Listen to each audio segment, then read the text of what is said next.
আসসালামু আলাইকুম।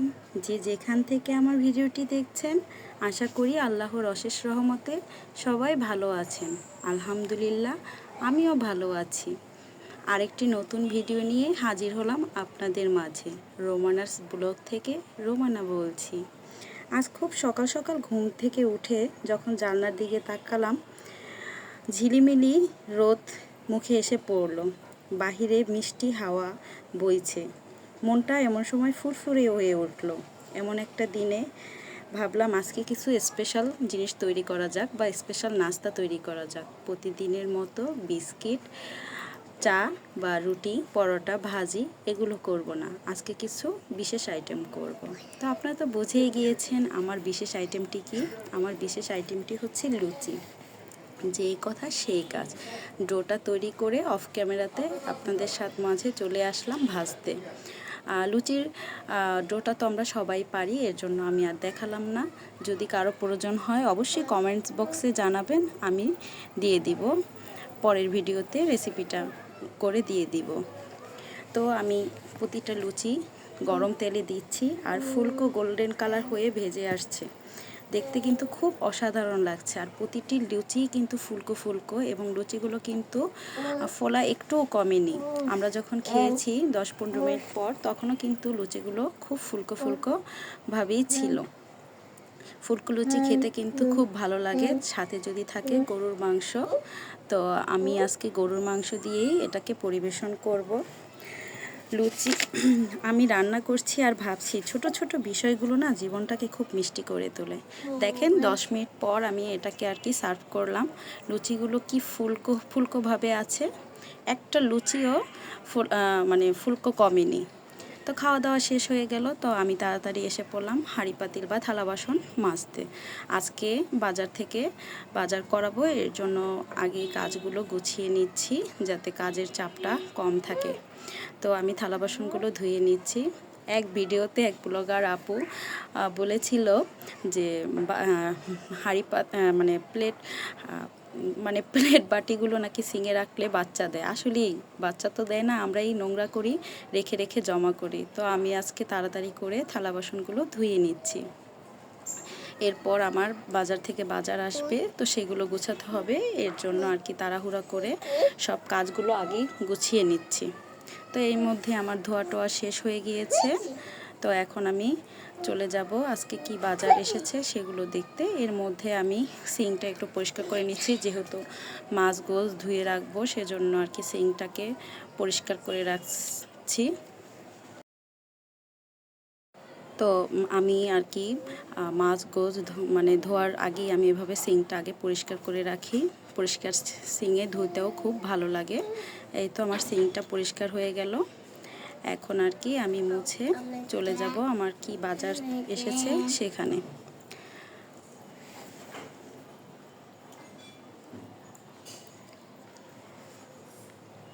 এরই মধ্যে আমার বাজার চলে এসেছে। আমি কিছু মাছ কুটে বেছে ধুয়ে পরিষ্কার করে আর কি বক্সের মধ্যে রেখেছি। আজকে পাবদা মাছ এনেছি আর কিছু মুরগি এনেছি এক সপ্তাহের জন্য। আমার বাচ্চা যেহেতু ছোট, প্রতিদিনের বাজার করা যায় না, তো এভাবেই আমি মাছ গোছ ফ্রিজে রেখে দিই। পাবদা মাছগুলো কিন্তু খুব তাজা ছিল। এভাবে পরিষ্কার পরিচ্ছন্নভাবে রেখে দিলে এক সপ্তাহ আমার চিন্তা থাকে না, কাজটাও সহজ হয়, সময়টাও বাঁচে। আর ফ্রিজটা যেন হয়ে ওঠে একটা নিজের সহকারী। তো এভাবেই আমি সবগুলো গুছিয়ে নিয়েছি। এখন বক্সগুলোকে ঢাকনা দিয়ে লাগিয়ে আমি ফ্রিজে রেখে দেব। এভাবে করলে কাজে কিন্তু খুব সহজ হয়। যখন কাজ করি তখন আর কি কোটা বাছার ঝামেলা থাকে না, জাস্ট ফ্রিজ থেকে বের করে ধুয়ে আমরা রান্না করতে পারি। তো যাদের বাচ্চা ছোট তারা কিন্তু এভাবে কাজটা ফলো করতে পারেন, অবশ্যই আশা করি উপকারে আসবে। তো আমি এক এক করে সব বক্সগুলো আটকে নিচ্ছি। এখন আর কি আমি ফ্রিজের মধ্যে রেখে দেব।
আমি বেশিরভাগ গোস মাছই কিন্তু আমি ইসে রেখে দেই, আমার কি বক্সে রেখে দেই, এতে সুবিধা হয়।